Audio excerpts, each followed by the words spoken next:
Maria, the Program Manager of BacharLorai for UN Advocacy, and we're so excited to get started today. So thank you, and happy CSW, everybody. And so we are here on a mission today, of course, but I would like to start off with some opening remarks provided by our director, Anil. If you can come forward and say some opening remarks for us. Awesome. Thank you so much, Maria. Thank you, everybody, for being here. I just want to take a quick second to sort of appreciate all the effort Maria has put in for this panel. She joined BacharLorai in October, and within, I guess, less than 4 months, she already had us set up in New York City in this room that she's worked so hard to find for all of you. We take the work of women's empowerment very seriously. You can see that reflected across our organization, and we hope to reflect that across all levels of leadership at this organization as well. We wanted to ensure Maria has the space and vision to create this event just the way she likes to, and from the turnout we're seeing, I think it speaks for yourself. When we also factor in the diversity of thoughts and ideas people bring to the table, regardless of the gender, the background that we sort of affirm ourselves with. With that being said, I just want to thank everybody for being here with us. Our Director of Operations and co-founder is also here. His name is Farhim. I see a lot of old faces and a lot of new faces. We are looking forward to an amazing panel. So I think Sarah is going to be providing some opening remarks right now. Maria will introduce her. Then we'll do a short video, and then we'll get this panel started. Thank you so much.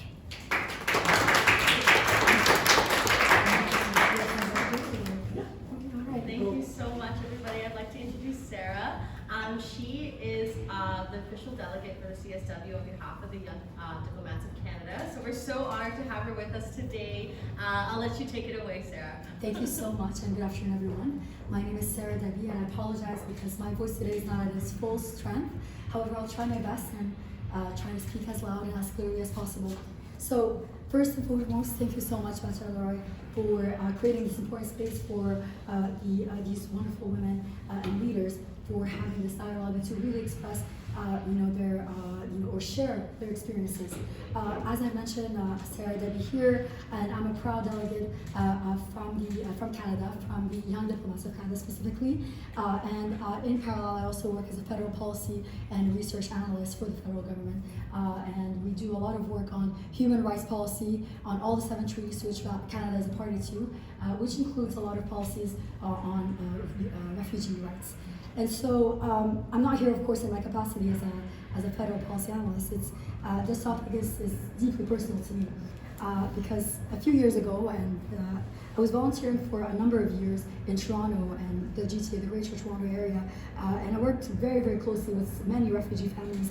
And my job was very, minimal.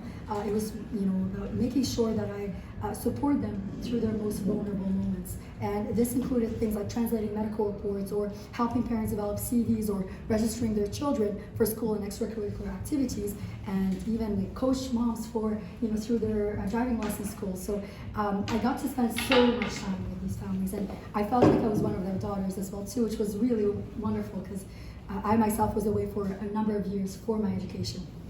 What stood out to me out of all of this wasn't just their challenges, it was really their leadership. Mothers who, despite language and cultural barriers, balance between jobs while still finding time to build support networks, ensuring that no one in their community felt alone or overlooked. And so I've had the opportunity and the pleasure of meeting young refugee women who stepped up to translate also for their families and advocate for their peers and create spaces where others felt safe and seen. So one memory I vividly remember is that of a young woman who I met outside of the program. She was barely 17 years old and at the time, and she became the anchor of her family, and she got to manage, of course, her schooling, her siblings' schooling. She translated her parents' appointments. She navigated the complex immigration forms, as you all know, and all of this while carrying her own weight of her own dreams and her own goals. And it was truly inspiring. So it's really this kind of leadership that is very, very quiet and often goes unseen, but it's very powerful. And I really want to take this opportunity to highlight that here today. And it's not just in the case of the refugee family community in Toronto, but it's really around the world as well too. So today's panel brings together, as we know, wonderful and incredible voices who have lived this reality and are working to change it. We got Aysen, who will share her journey as a social justice advocate and mental health counselor, shaped by her experience as a refugee from Iran. We got Ethel, who will speak to her work supporting refugee mental health. And we got Aytolgan, who I haven't butchered her name, but will highlight her remarkable efforts to empower these communities through economic initiatives. Their stories, as we know, will underscore a crucial point, and that is of refugee women, and especially young women, who are not just survivors, but are the architects of change. So, I just want to end here by saying that the so what's here is, and connecting it back also to my own personal experiences, that we often silence voices that hold solutions, and we miss out on the strategies that these women are already building to address, be it healthcare gaps, or improving education, or strengthening economic resilience, and so on. And these challenges, of course, aren't just about gender, of course, considering the context that we're in, but they're deeply intersectional, and we know that refugee women are navigating barriers that are shaped by the race, the ethnicity, immigration status, socioeconomic status, realities, and so on. And all of which compound their vulnerability and limit their access to leadership spaces. And so it's by creating these inclusive spaces and to empower them to have access to policy reforms and recognize their expertise and their own lived experiences. So without further ado, I'll pass it back to Maria, and we can get started. All right, Awesome. thank you. Give it a round of applause. Awesome. This is so exciting. So without further ado, we're going to get started here. And we're just going to play a quick video of some of the transformational work that has been done thus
as well.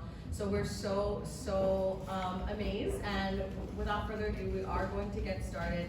And as you have seen, this is our agenda for the day. I know we're a little bit behind time, but we have just finished our opening remarks. So we're just gonna jump right into the panel, which is going to be starting right away. Alrighty, so about BacharLorai before we jump right in. So as you know, we're an award-winning international social impact agency, and we have one mission, which is to empower Bangladeshis worldwide. And so we have 3 pillars, being community building, policy research, and signature initiatives. And we have 9 programs across our organization. And our community building programs, which is myself included, include our impact socials, youth workshops, and our United Nations advocacy. And so this is what we all came here for, which is breaking barriers and the unseen leadership of women and refugee populations. And so if you can just take a quick second just to scan this QR code. It takes about 60 seconds to do the quick survey. I'll just give you a few seconds here just to scan it really quick. Thank you so much, everybody, for participating in that. It's highly, highly appreciated. And so now these are our speakers, as Sarah had introduced. So Asan, as you know, is a mental health counselor and advocate for refugee women. And next we have Ata Logan, who is a migration expert and advocate for women.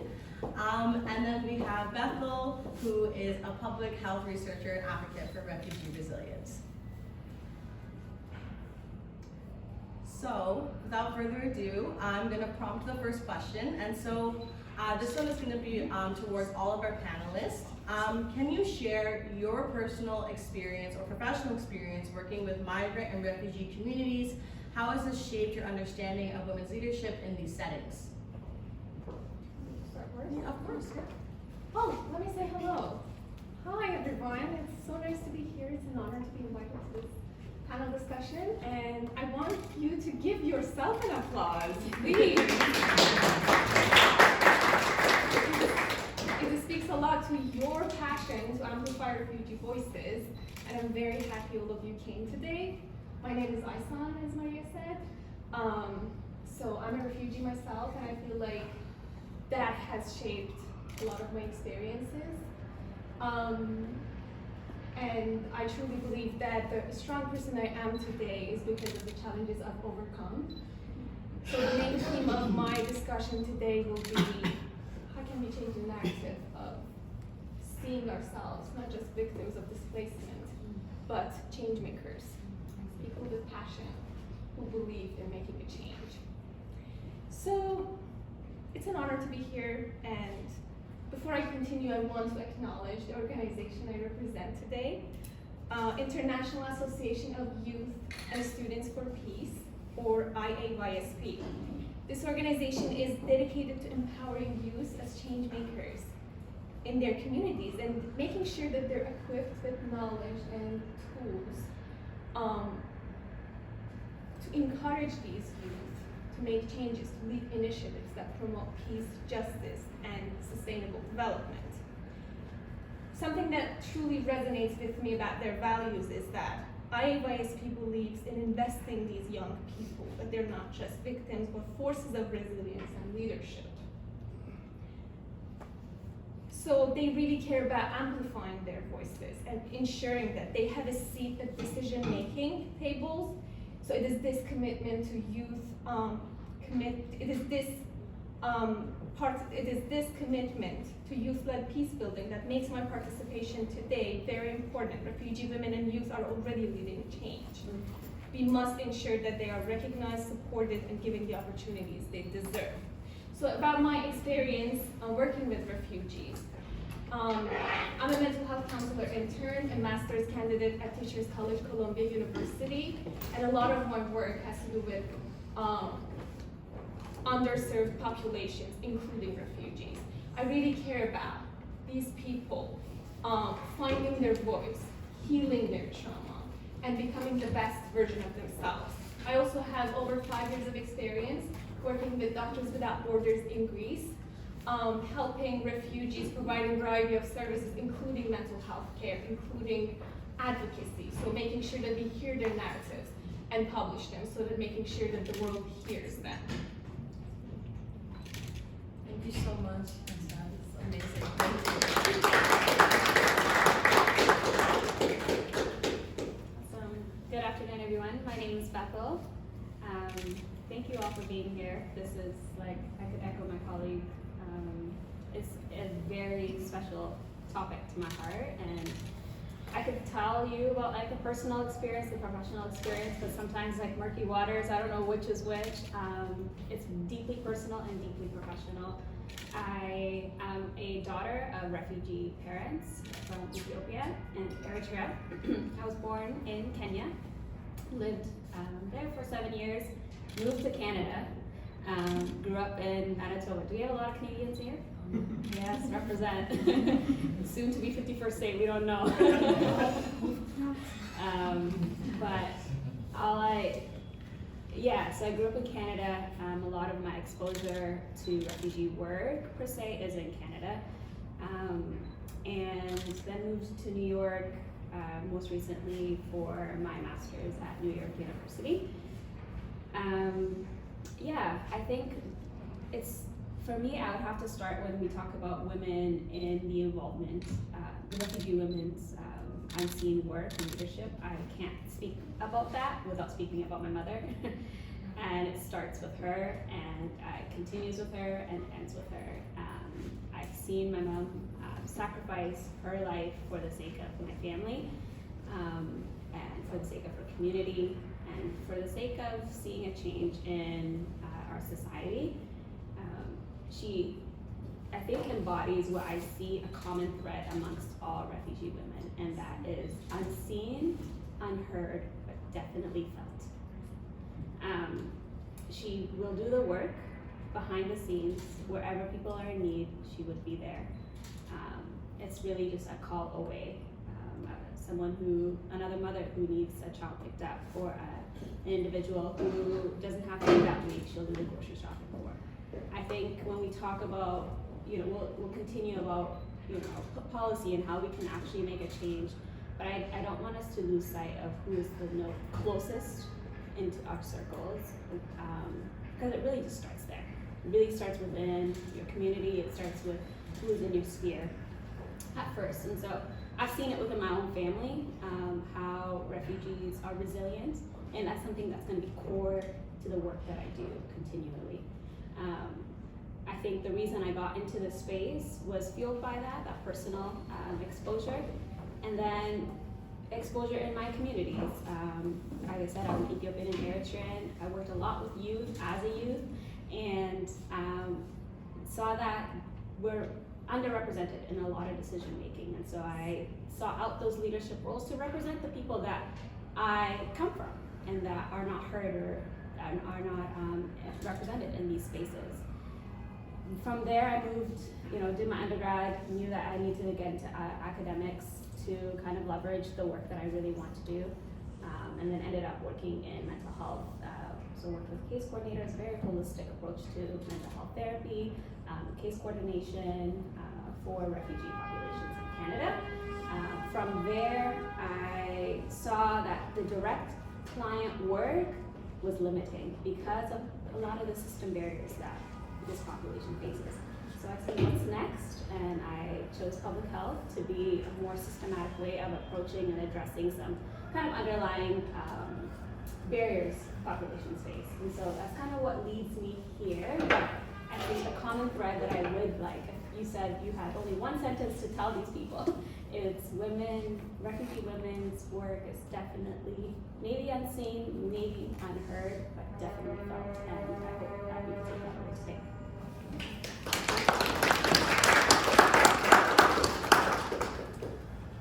Hello everyone, my name is Aytolgan. I'm originally come from Kyrgyzstan, but as a migrant myself, I'm living around 10 years abroad.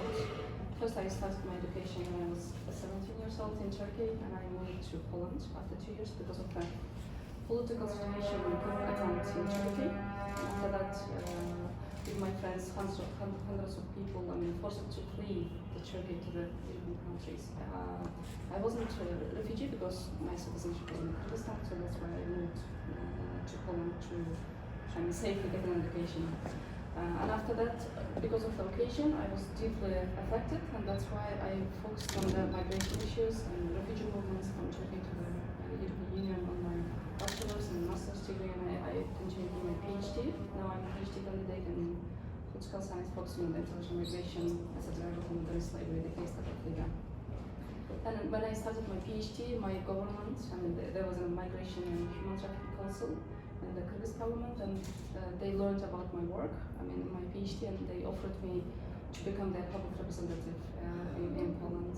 And on that time, it was 2 years ago, and there was no any embassy, any organization linked to the Kyrgyz community, and that's why they proposed me to establish this organization. And I said, okay, but I don't want to work with the men.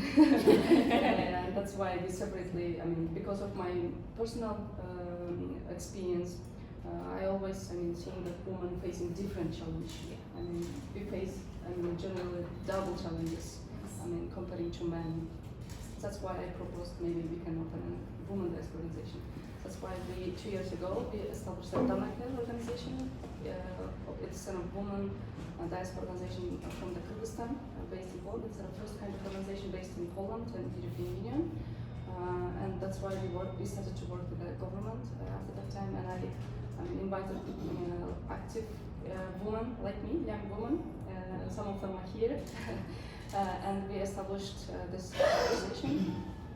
Actually, there's also good sides of working with migrant and refugee communities, and also difficult sides. For example, you need to always prove yourself that you deserve the leadership or you deserve the space of especially in the Kyrgyz communities, because always seeing people, I always get criticism, for example, so why you established women as organization, not general one, and I was explaining them that it's a different case, we face different challenges, but most of the time they don't understand about it.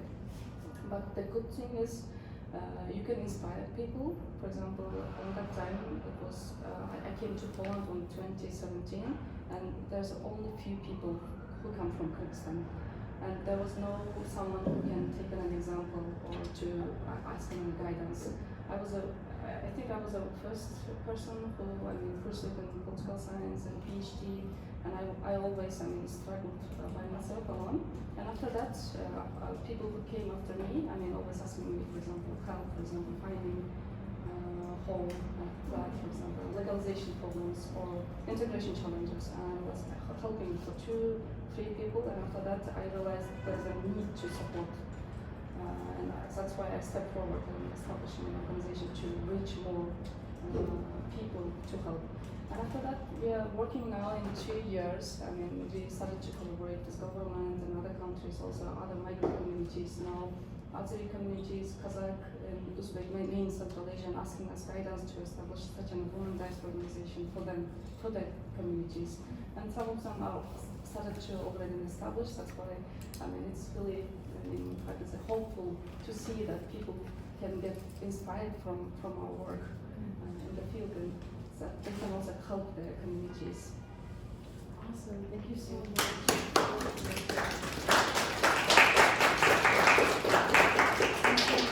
Now we're going to move on to the next question. And what are some of the most pressing challenges refugee women face? How are they working to address these issues and advocate for change within their communities?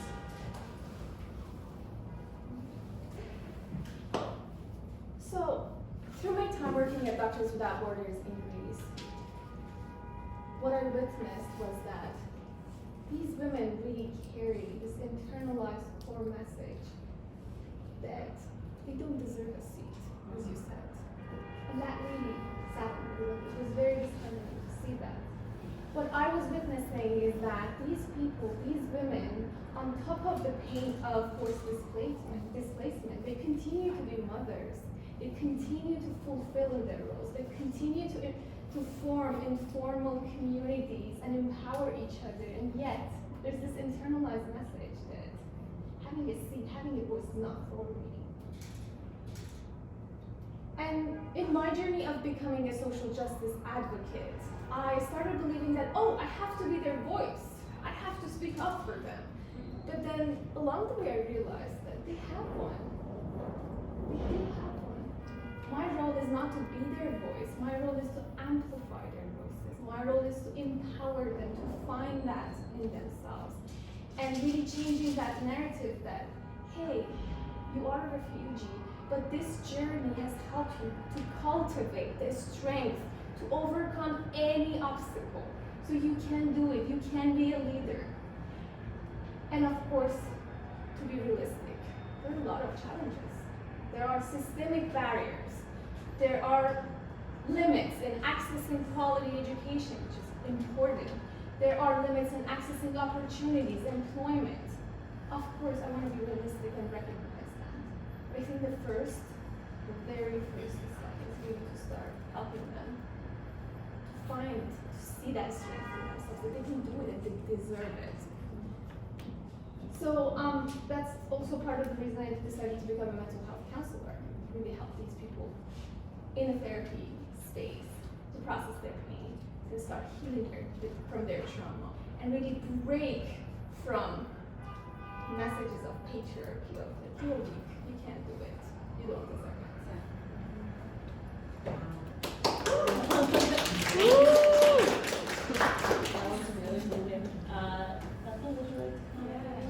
I'd love to echo. I think in the mental health space, there's this misconception that refugee experience is so intense that it takes deep therapy and a long time, they will never get over it. That is not the case. And we used a brief model. It's about 5 sessions, once a week that they see a therapist. But like I said in the beginning, our approaches were very much holistic. So each person that would come in, whether that's like in a family unit or that's just a woman, a mother, like whoever is seeking therapy, would be matched with a case coordinator, social worker, as well as a mental health therapist. So back to this barrier, what we saw consistently, the reason that we had the approach that we did is so that when individuals came into therapy, that their mental health was the priority and not housing, and not will my children go to school, and not, do I have groceries this week? And I oftentimes that we saw the common theme is that basic needs was the number one priority and the number one barrier that refugees face. I think if you understand the refugee experience at multiple stages, you have to prove that you deserve protection. And you have to kind of explain, whether that's like through authorities or tell your story to get basic needs. And we didn't have that model in our space. In our space, it's safe that you don't have to express yourself and tell your story and explain why you're in need of a basic human need. And we saw that when that kind of was removed, that the prioritization of the mental health was there, and improvement with the brief model was there. And so what I would say as a system, there's a lot of already pressure placed on refugees to identify themselves, to get the basic needs. It's a human right. It's a human right for housing, it's a human right for food, for education, and unfortunately our systems don't function that way. The other thing that I would say that refugee women face the most is fragmentation of systems. A lot of NGOs, well-intended, are trying to get resources, funding from the same government. So you often see kind of like competition between NGOs and those who actually want to do good, and you're fighting over clients. And I think this fragmentation is not on NGOs per se, but it's definitely a system issue. And so I think failure of the system causes these barriers for women and access generally to healthcare and mental health services. I would say these are the top 3.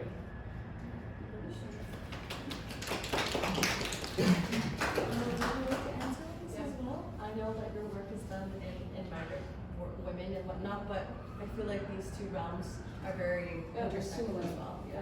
And from my experience, every woman, we are working with our beneficiaries. Every woman is unique, and they have own unique potential inside of them. But because of the discrimination, as you said, because of the structural barriers and challenges, it prevents for them to reach their potential.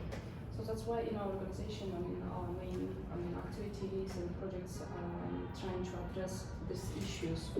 For example, providing guidance in education and career, and also having social projects about supporting them in their mental health.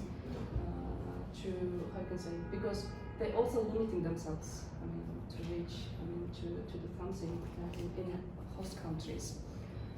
So that's why because being as an example and also organizing such events and activities, and we are working to address these challenges.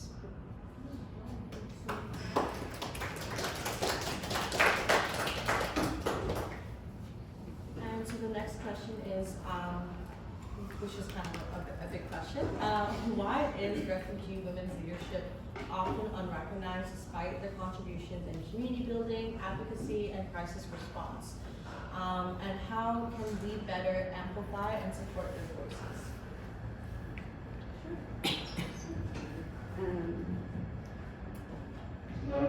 Hope you like my response. I genuinely think it's because they're doing the work and not looking for the recognition. I think it really comes down to women in the refugee space, those who have actually experienced and lived experience, or their allies and wanting to support, are too busy, truly, with doing the work that the recognition part is not something that is a priority. I don't think it should be that way, because coming from the space of research and data, if we don't have the evidence, we can't develop policies that are going to be relevant for the communities. And so recognition needs to happen, awareness of the broader society needs to occur, but I think when it comes to not being recognized, it's because they are doing the work. And so I think the question maybe needs to be reframed, or us as the so what people need to kind of reframe of, it should not be on the onus of the women to be recognized, but how can we go and find the women that are doing the work and recognize them? People-centered approach is going to people, not people coming to you for solution. And so, yeah, I think just even in my kind of space of doing data analysis and research and in the public health, it's how can we find the people that are actually doing the work, leverage them so that they can continue and sustainably continue the work, that it makes lasting effect and lasting change. Oftentimes too, the unrecognition can be underlying cultural norms and cultural, coming from patriarchal communities, and we can't ignore that. I think there is ways that we approach specific communities to respect and honor what they do come from, and sometimes that is having a man in the room, and whatever that means, I think working with the communities themselves to leverage what their needs are, I think is really important. So I think that's good to keep in the back of our minds as well. Yeah.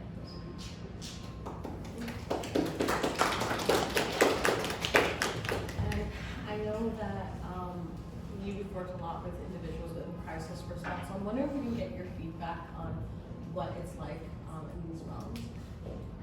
You mean crisis response or? Yeah, in terms of when women are in these crises, how can we better amplify them? I know you do a lot of work with your organization, so I'm wondering if you can shed some light on that. Actually, women cannot be only recognized as considered as recipients of the services. They can also, bring some meaningful change into the community building and also advocacy and crisis response. I have a colleague. She's also a woman from Kyrgyzstan. She has also a desk organization in Czech Republic. And when the war between Russia and Ukraine, there was our citizens who lived in Ukraine. That's why she took an initiative and worked with the United IOM and provided support system for them to come from Ukraine to the Czech Republic and sent back them to our home country, Kyrgyzstan. Yeah. It's amazing work. Thank you so much. And then we'll go into our next question, which anybody, if you want to answer this, feel free. There's no pressure to answer all the questions. But what steps can be taken to strengthen solidarity and foster long-term sustainable support systems for women in displaced settings? So, as my colleague just pointed out, these people don't really look for recognition. So it's part of the reason that it's not seen and heard. And she also pointed out these cultural differences. So I want to bring your attention to the fact that leadership in displacement is so different than in conventional leadership. So usually leadership among these women is more adaptive than rigid. It's more communal than hierarchy, and it's deeply interconnected with social and emotional resilience. So I think one of the steps that you point out is really finding ways for more recognition and representation. Something that comes to my mind is creating platforms, creating podcasts in different languages, in different cultures, so people can come and share their stories of how do they lead, what's leadership to them, what are some of the challenges that they're overcoming. And as you said, if we don't find data, if we don't really echo their voices and their stories and spread their stories, how can we advocate for policies that improve that? So that's one of the steps, one of the solutions that comes to my mind. And also, I want to encourage refugees to come and share their stories. So your story is filled with resilience, and it's worth sharing. If you are in this room, or if you're anywhere in the world, I love you so much, you are hearing me talking, maybe this is your call. Your story is worth sharing. Look at the journey you've come. Look at all the obstacles, all the systemic barriers, all the injustice you've gone through in this life. But here you are thriving. Here you are moving forward. Your story is worth sharing. So if you don't have time. No, you talk, go ahead. So another thing that I want to point out, to be realistic, is about education and economic empowerment. We know that sustainable development goals are not possible if we don't provide them with equal opportunities and quality access to education, vocational trainings. So making sure that once we develop these programs, they are culturally relevant, they are comprehensible by them, and it's going to be effective. And another thing is mental health and psychosocial support. I can't stress this enough. As you said, when refugees come, the number one need is not shelter, is not anything else but mental health. These people really need that space to really put that weight down and process it. It's very heavy to carry that every day. So providing that space where they can come and just put the weight down, it's very powerful. And building resilience is the number one key, I believe, that is going to help them feel empowered and find their voice so that they can advocate for themselves.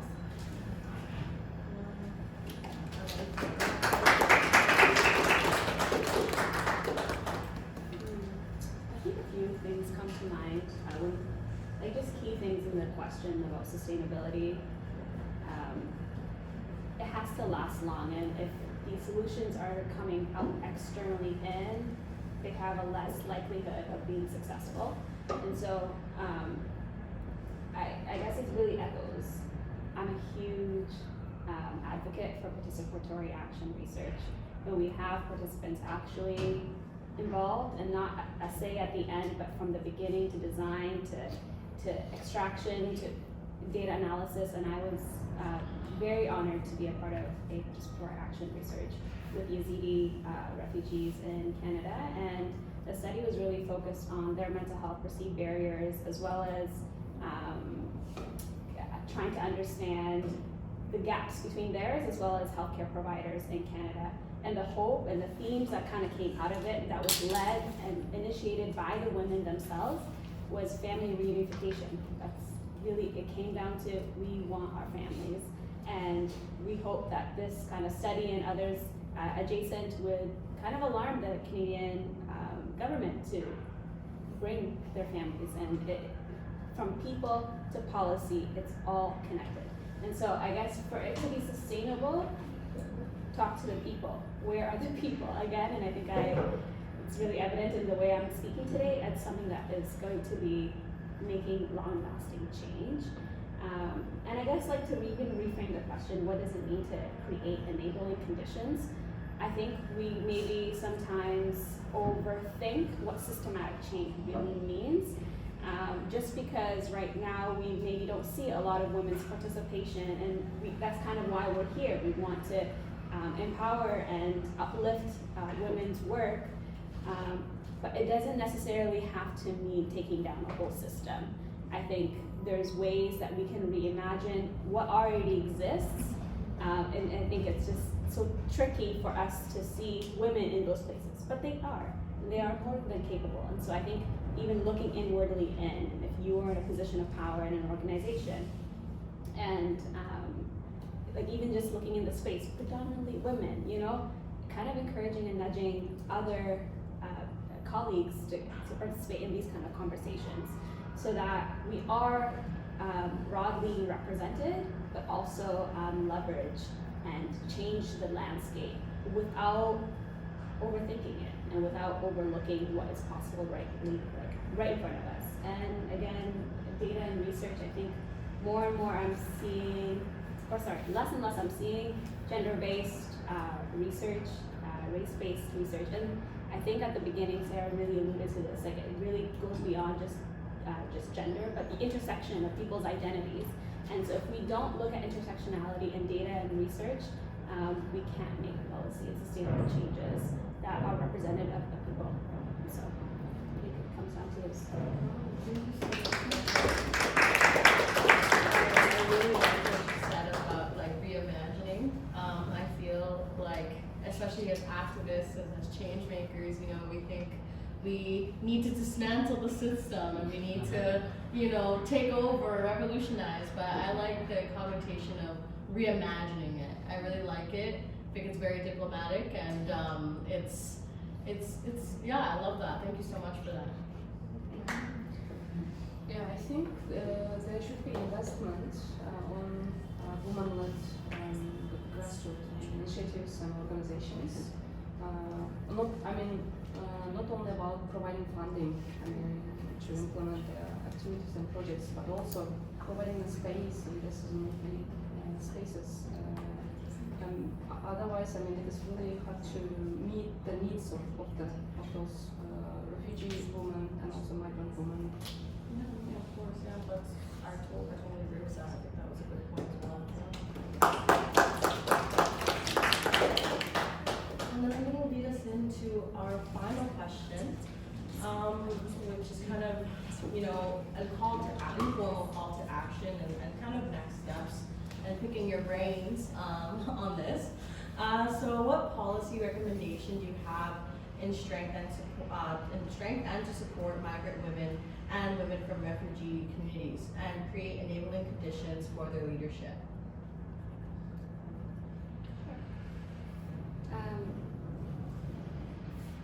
Before policy, I think of legislation and rights.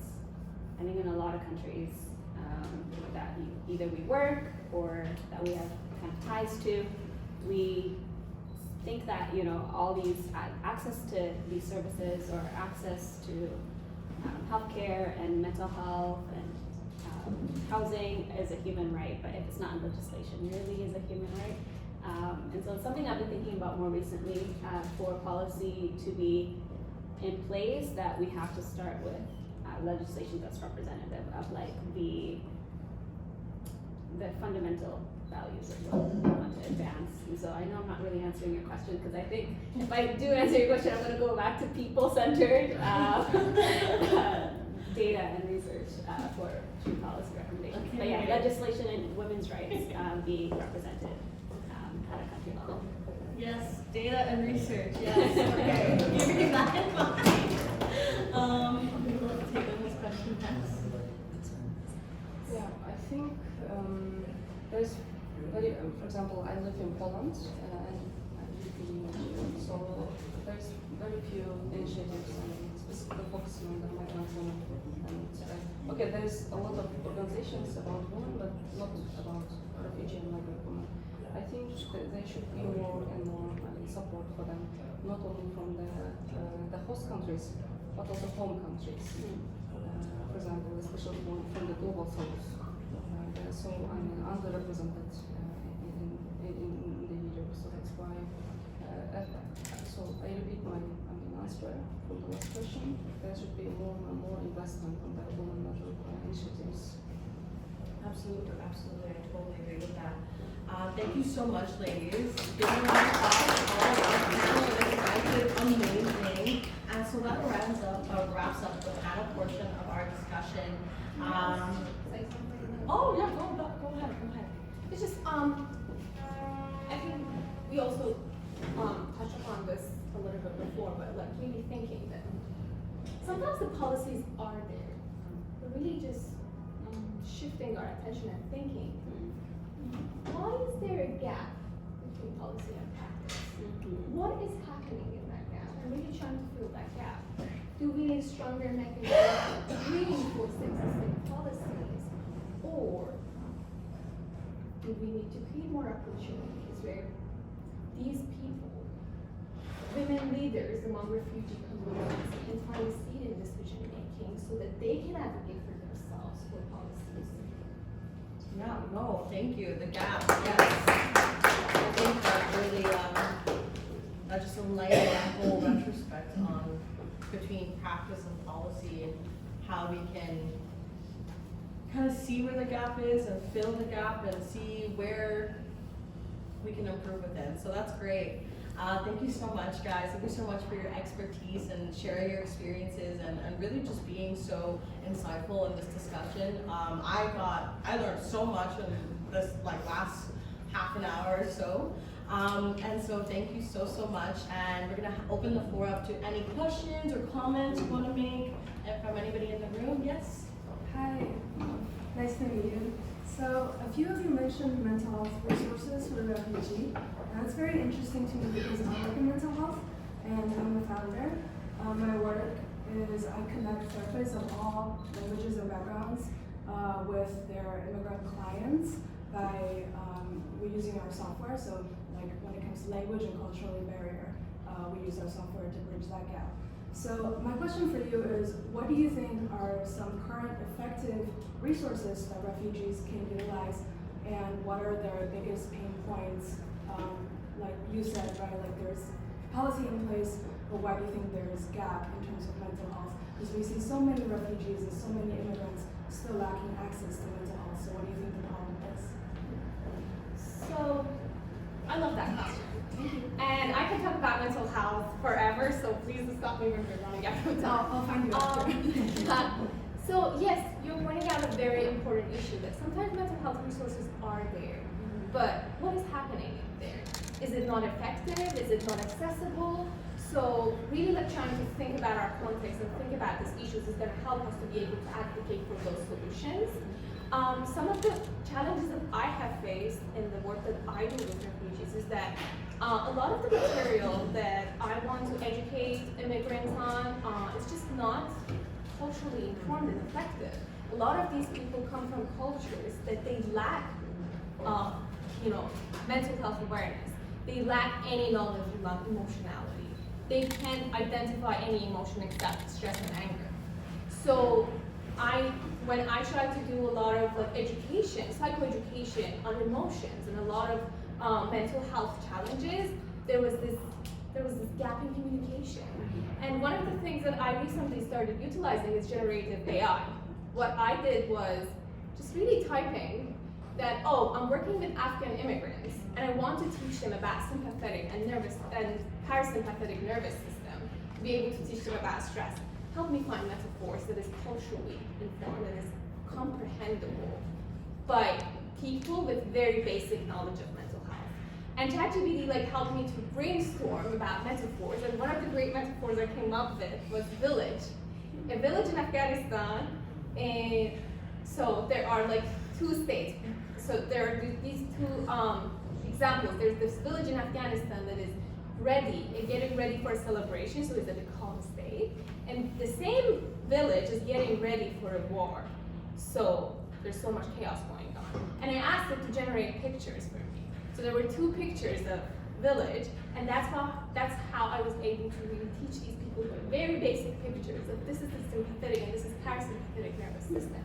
And there are breathing techniques that you can activate your parasympathetic nervous system to relax, because your mind deserves that relaxation. Your mind deserves to chill sometimes. You're carrying a lot of weight.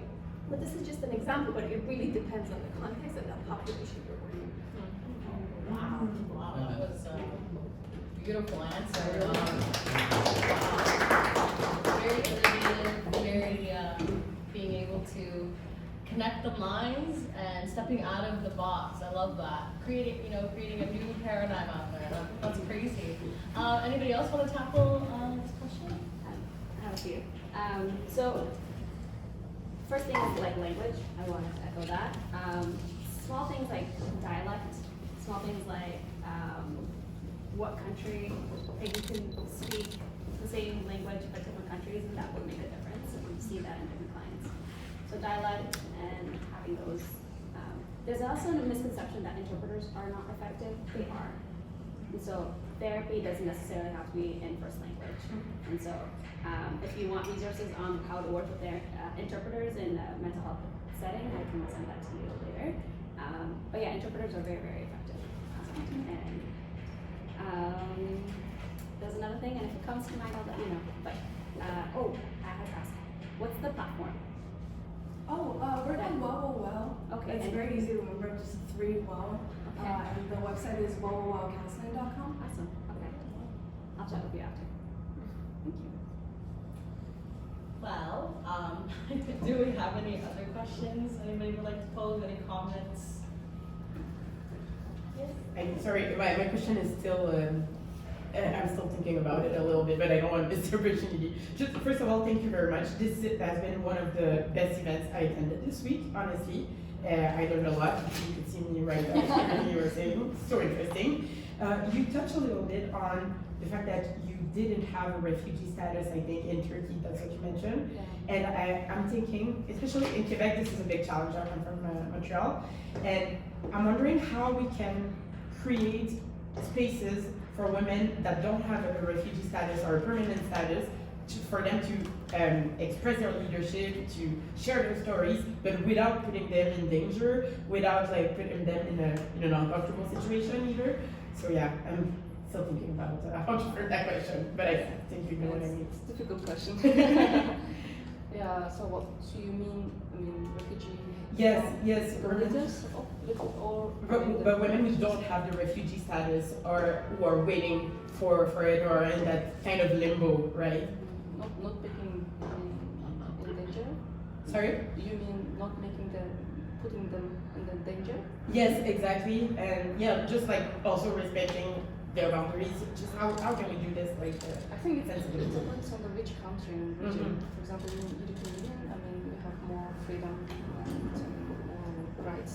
So we can, for example, in Kyrgyzstan, it's very difficult. There's also, I mean, refugees who come from other countries to Kyrgyzstan, but I mean, there's really less protection for them because of the discrimination in society.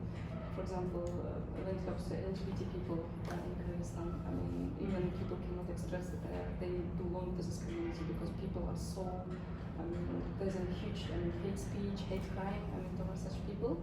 But in Europe, it's different. That's why I think even becoming this refugee or not, I mean, there's less danger from my perspective, my experience living in Europe for 2 years.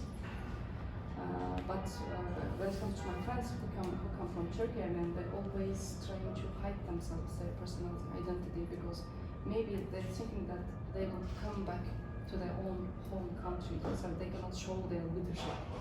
And then they don't come to the events, for example, the refugee events, for example, events for refugees. I mean, because government always, monitoring themselves, the refugees, always sending some people, from Turkey to the Europe, to see what's doing the refugees who come from the Turkey. But in that sense, it's really difficult for them to build their lives as a leader, for example, supporting others. But some people are more, strong, and they can do they show their identity, not afraid from their government. Also thinking that a podcast, we can also fix that issue. Awesome. Any other comments? Yes, I have a question. Given the current political, arena and the removal of funding from so many organizations, how do you see that this will affect the work that community organizations are doing for refugees? If it's going to affect, what do you recommend us as the general public to act on, to alleviate these challenges?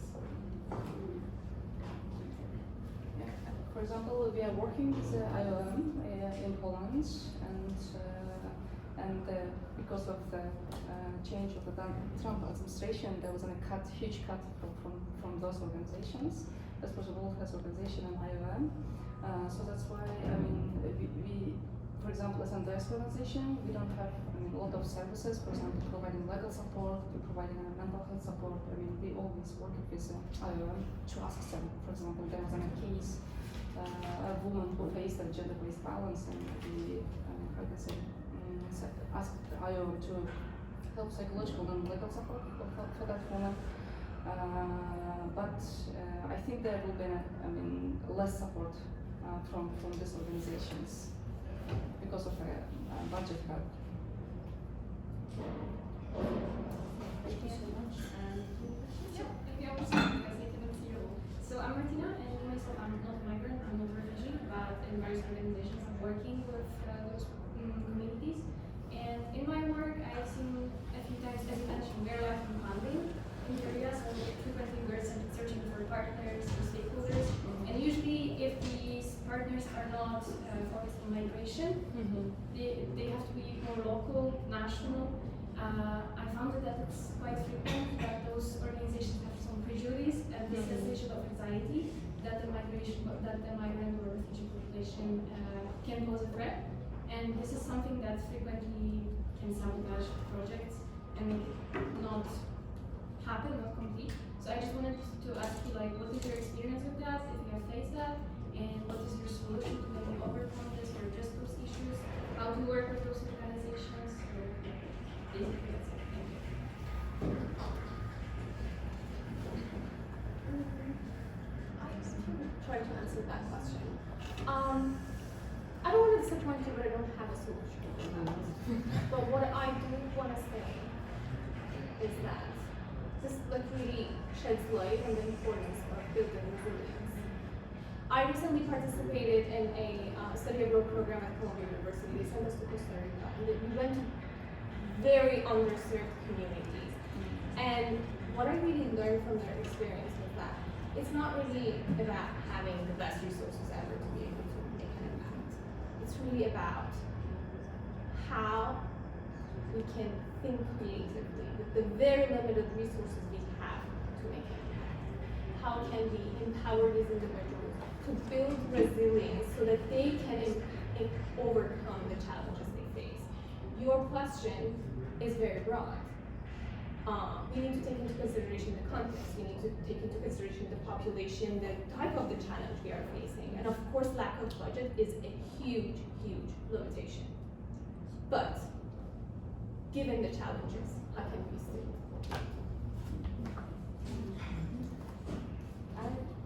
So you said something about prejudice. Could you elaborate what you mean by? They don't want to work because they assume that this population have different intentions. If we say, for example, we want to carry the event, and let's say it's about legalization. This is actually a life case. So we wanted to have an event, and I was supposed to, and we proposed the agenda, and agenda clearly states that it's about how to make the stay legal and everything. And the answer was like, we're not really interested because we are afraid of illegal migration. While the events think something different, but they just assume because it's a migrant event and we want to talk about legal stay, then we're going to be discussing, something completely opposite. So yeah, prejudice. I mean, like, yeah, they just have beliefs based on non-experience, bad lack of experience with the population. I don't know if you here. Yeah, that's great. I think you kind of answered the question. I think it's lack of knowledge, and knowledge is power. And in my capacity working with populations, part of it was capacity building of those who work with refugees and immigrants in different settings. So one story comes to mind, and I'll keep it brief because we're at the end, where a legal firm reached out to me because of some, they needed an education ED for refugee-related work, and it was very evident the lawyer who was speaking to me had no idea what they wanted, no idea what a refugee is, and the solutions that they wanted has to start from them understanding. And so it really, her and I just like talked it out, and at the end of the day, it seemed like there was some like underlying tones that didn't necessarily, almost like the problem was within, right? And not just like serving the population was the problem, it's the barrier of not understanding. And so I think when you do face and encounter, bodies that maybe don't get it, I think it's tough, but especially if you are in this space, taking that time to engage in some learning, and whether that's coming from you or whether that's providing resources, I think it always goes far. Not just for your interactions with that agency or body, but for continuation of this work of that population, of that group that you encountered. And so I think just like stay motivated, even though you may face people who don't understand, and that kind of is like, oh, I can't continue this work. It's like maybe one thing that you say to them will unlock, a curiosity to learn more, ask more questions, and staying curious. It's like a place of like supreme like knowledge. And so that's the one thing I would say. And then second thing is like, don't despise the small. And I think that goes back to you too, the funding cuts. The small will always make like the biggest. If you think about like small cut, like a paper cut, there's like the most painful versus like breaking a leg, and I've done both. And like, yeah, just don't despise the small, even in times when it's discouraging. It goes a long way. Can I ask one? So thank you so much for asking the clarification, because now I understood your question a lot better. I also want to point out learned helplessness. I don't know, for mental health practitioners, they're familiar with that term, but for those of you who are not, I just want to give a very brief explanation that learned helplessness is the opposite, opposite side of resilience in that equation. So what happens is that when people are exposed to so much adversity continuously, at some point, the part of the brain that initiates an action to overcome a challenge shuts down. Because they internalize that they have no control. It's a coping mechanism. And considering the refugee context, these people have been through a lot of adversity that they had no control over. And through my work in Greece, I realized that we have a lot of resources for women who experience domestic violence, but they don't want to use it. And it was very frustrating for me to tell them, hey, there are all these resources, we literally provide you shelter, legal consultation, whatever you need, but you still want to go back. What's happening here? And then I realized there's this mental helplessness. That it's not, if you're not a mental health practitioner, it's not your job to help them overcome that, but really like having that in mind. It's not that they don't want to, it's really that history of being in a place that they have internalized, they have no control, and providing them resources, mental health resources, to be able to unpack that and process that is important. Thank you so much. Thank you. We have a few minutes. Anybody have any final comments? Okay. Well, thank you everyone for participating, and thank you for all of your expertise to all our panelists. We do have a small closing survey. If you can just take a minute just to let us know some feedback and let us know just some information, it'd be really great and it would help us in our current upcoming projects. So that'd be really great. Just take a quick second. Let you guys stand that. Okay, thank you. I see one person behind. Okay. And so yeah, thank you so much. And if you guys can please head over to the back. We want to see some messages from you guys. See how the experience has been for you or anything else. Feel free to network, socialize, exchange LinkedIn, talk with our panelists, take some photos. We do have a professional photographer, so if you want to get like a good photo, we can make sure you get a good photo. We can send them your way and share it with you. And thank you so much for coming.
Well, actually, I work from the office in Montreal.